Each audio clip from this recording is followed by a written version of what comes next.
కదండి, తల్లిదండ్రులను సన్మానించమని ఉంటుంది కదా. మీ తల్లిదండ్రులను సన్మానించడం అంటే శాల్వా కప్పేసి అది కాదు కదా, కాళ్ళకి దండం పెట్టేసి అది కాదు కదా. సన్మానించడం అంటే ఒకసారి ఎఫ్ఎస్సి 6వ అధ్యాయం 1, 2, 3 వచనాల్లో చూద్దాము. పిల్లలారా, ప్రభునందు మీ తల్లిదండ్రులకు విధేయులై ఉండుడి, ఇది ధర్మమే. పిల్లలకి తల్లిదండ్రులకు విధేయత కలిగి ఉండమని చెప్తున్నారు. అలాగే దాని కింద చూస్తే, నీకు మేలు కలిగినట్లు నీ తండ్రిని తల్లిని సన్మానించుము. ఏం కలుగుతుందంటే, సన్మానిస్తే తల్లిదండ్రులని మేలు కలుగుతుంది. ఎవరికి కలుగుతుంది? ఎవరు చేస్తే వాళ్ళకి కలుగుతుంది. నేను చేస్తే మీకు కలగదు, మీరు చేస్తే నాకు కలగదు కదా. మన తల్లిదండ్రులను సన్మానిస్తే మనకి మేలు కలుగుతుంది. నేను ఎంతో సంపాదిస్తున్నాను, ఎంత చేస్తున్నాను, అయినా నాకు మేలేం కలగట్లేదంటే, నువ్వు తల్లిదండ్రులను సన్మానిస్తే మేలు కలుగుతుంది. బైబిల్లో క్లియర్గా రాసింది కదా, నీకు మేలు కలిగినట్లు నీ తల్లిని తండ్రిని సన్మానించుము. చినిగిన సంచి తెలుసు కదా, ఎంత వేసినా కూడా వెళ్ళిపోతుంది కిందకి. నాకేం లేదు, ఎంత చేసినా కూడా నాకు మేలు రావట్లేదంటే మనం తల్లిదండ్రులను సన్మానించాలని ఉంటుంది. అలాగే కింద చూస్తే, అప్పుడు నీవు భూమి మీద దీర్ఘాయుష్మంతుడు అగుదువు. ఎప్పుడు తల్లిదండ్రులను సన్మానిస్తే అప్పుడు నీకు భూమి మీద దీర్ఘాయుష్మంతుడు అవుతావు. ఇక్కడ 2 పాయింట్స్ కనిపిస్తుంది కదా, నీకు మేలు కలిగినట్లు నీ తల్లిని తండ్రిని సన్మానించుము, అలాగే అప్పుడు నీవు భూమి మీద దీర్ఘాయుష్మంతుడు అవుతావు.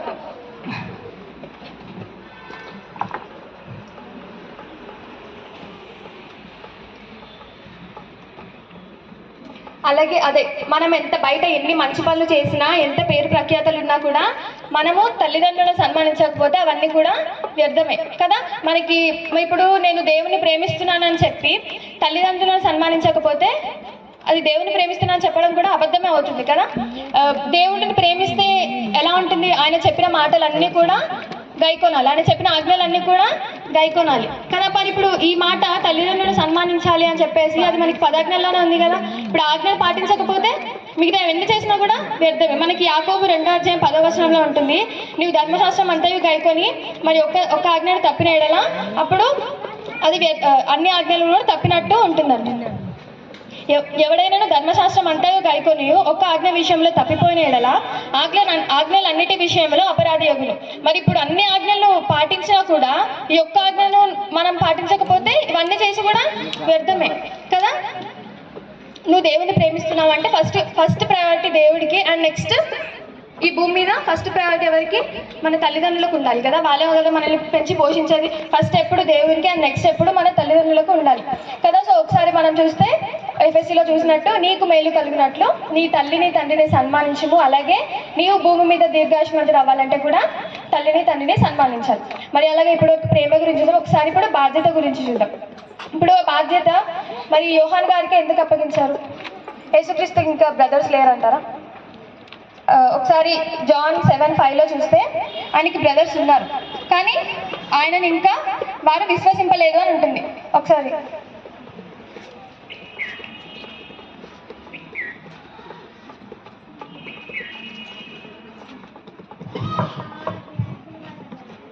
జాన్ 7:5 చూస్తే, ఆయన సహోదరులైనను ఆయనను విశ్వసించలేదు అంటే ఇప్పుడు మనము దేవుని ఎదిగితే ఆయన ప్రేమ ఎలా ఉంటుందో మనకు తెలుస్తుంది కదా.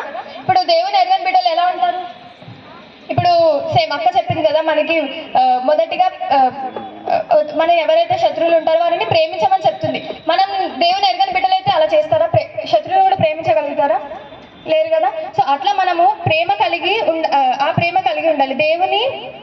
దేవుని వాళ్ళు ఇంకా నమ్మలేదు. సో ఆ ప్రేమ వాళ్ళకి తెలియదు, వాళ్ళు ఎలా చూసుకుంటారో కూడా ఆయనకి తెలియదు. అప్పుడు మనం అదే ఫస్ట్ మాట చదువుకున్నాం కదా, జాన్ 19:26లో 27లో. అక్కడ ఏముందంటే,